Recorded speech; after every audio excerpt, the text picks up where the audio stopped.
We like to call it the Supernatural Hour. And now, our hosts. And then the other two child spirits that I would say that I think are legit are the two at Asylum 49. Because we've talked about it before on this podcast, but a whole bunch of us were there investigating early on, and we all simultaneously heard these two children laugh. And I don't remember their names. Wasn't that place a nursing a boy home? And a girl. Yes. It was a hospital, right? Hospital, like way back nursing when. home. And a nursing Yes. home. So I believe that they are there. I'm going to have to go back and look at my notes and see what their names are. I'm drawing a complete blank. I have no idea. Christian? Is one of them Christian? I'm going to have to go back and look. If you're interested in reading this Jerry Joachim's book, it is called The Spirit Universe, A Christian View. And I haven't read it. It might be crap, I don't know. But I did like that one little quote that I read. But there's a whole book about it if you're interested. Nice. I kind of delved a little bit more into what my church believes, because I thought, okay, let's back up I don't really believe in child spirits under the age of 8. And for those of you, if you're new and haven't listened to us before, I belong to the Church of Jesus Christ of Latter-day Saints, which is kind of commonly known as Mormon. It's a nickname, we don't use it. There's a book that we have called Jesus the Christ, and it's written by a man named Talmage. Is it James Talmage? I just know Talmage. I believe so. This book is not scripture per se, but if you're talking theology to someone and you quote something out of it and they say, where did you get that? And you say Jesus the Christ, they're not going to argue with you. It's almost scripture in my church.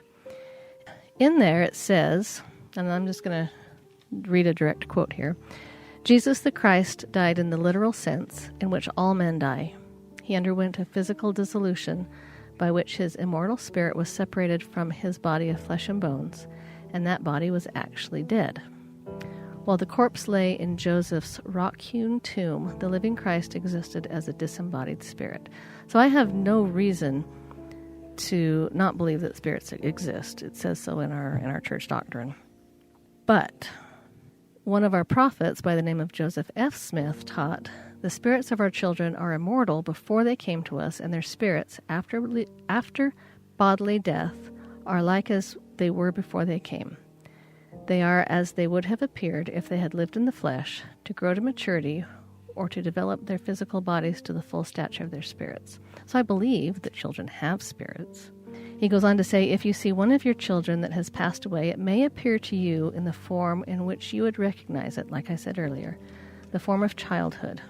But if it came to you as a messenger bearing some important truth, it would become perhaps as the spirit of Bishop Edward Hunter's son. He's telling a story about somebody who died when he was a little child in his full-grown manhood and revealed to himself to his father and said, I am your son.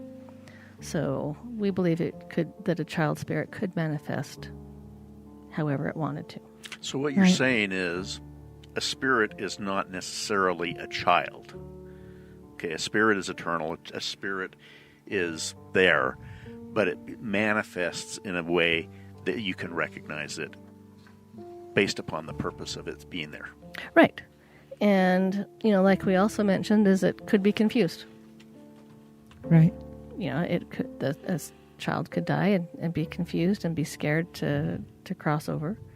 There's many reasons, but according to my religion, I do believe that there can be child spirits.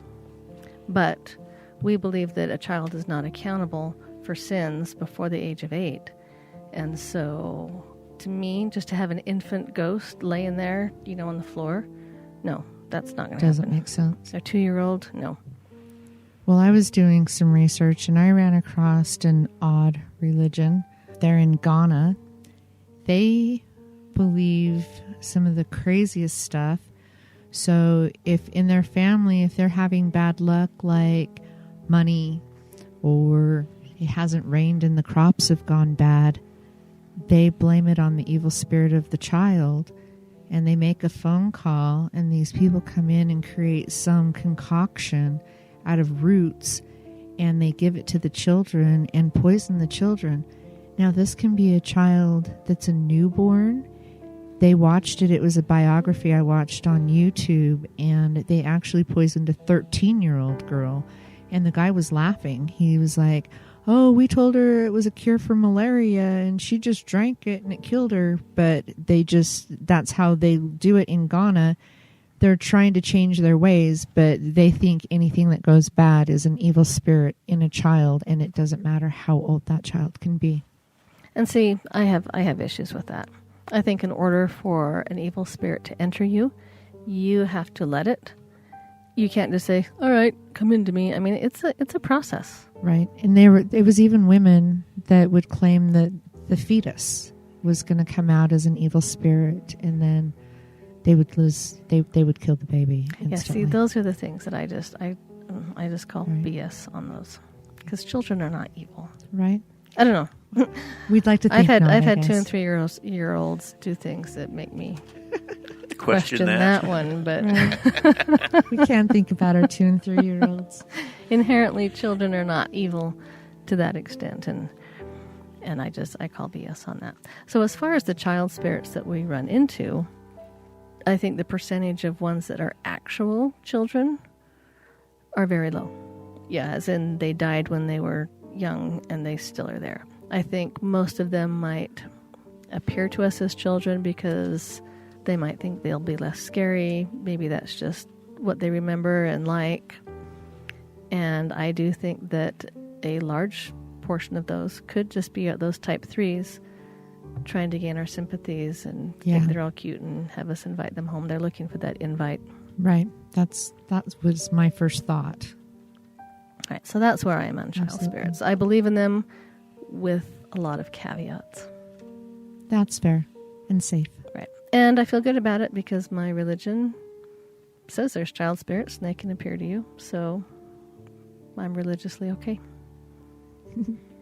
So we We talked are about child spirits. What about children who see spirits? Ooh, what you got? Well, I mean, my assumption is because they're young and they haven't been jaded, I guess, from this world, that maybe they're a little more sensitive to being able to sense paranormal or things from the other side of the veil. They haven't dulled their senses. Exactly. I think a large, and I don't even want to throw out a percentage because I'd have to guess, but I'd probably say 50, 60% of investigations that we get called on that have children in the home. It's usually the children can see this. You know, my son is saying this, my daughter's seeing this. Right. We're just going to throw out the thing we don't have to talk about for very long out there first, is that sometimes as children are developing and they realize, ooh, these things get me attention and these things don't, sometimes a child will say something and the parent will give them attention. There's a monster in my room. And the parents freak out and the kids go, oh, that was fun. We're going to do that again. So if your child says they're seeing something in the room, take them seriously. If you've ever been on an investigation with us, you know that we have an EVP that we will play sometimes. And there's a boy, and this boy, it's not an EVP that we got. It's an EVP that we got permission to use. And the boy is, 10, 11, 12. I'd say probably 11 or 12. A little older, kind of hitting that early teenish age. And he kept telling his dad, there's something in my room. I'm paraphrasing. And so the dad humors him, takes in I don't know if he takes in a video camera, probably a video camera, but at least a recorder. Looked like video surveillance stuff. They're going through the room, and the boy is, here's this, and that is that. And you hear the boy say something about, I think I saw something move over there. I mean, you hear the boy say something about something that he notices in the room, movement or a shadow or something. And right then, the dad's camera picks up an audible Class A, clear as a bell, full sentence EVP of this creepy, creepy, dark voice. In fact, when we play this for people, we say, once you can't unhear this. And it's super creepy. So here's your disclaimer. If you want to sleep tonight, here's your chance to step out. And very few people step out.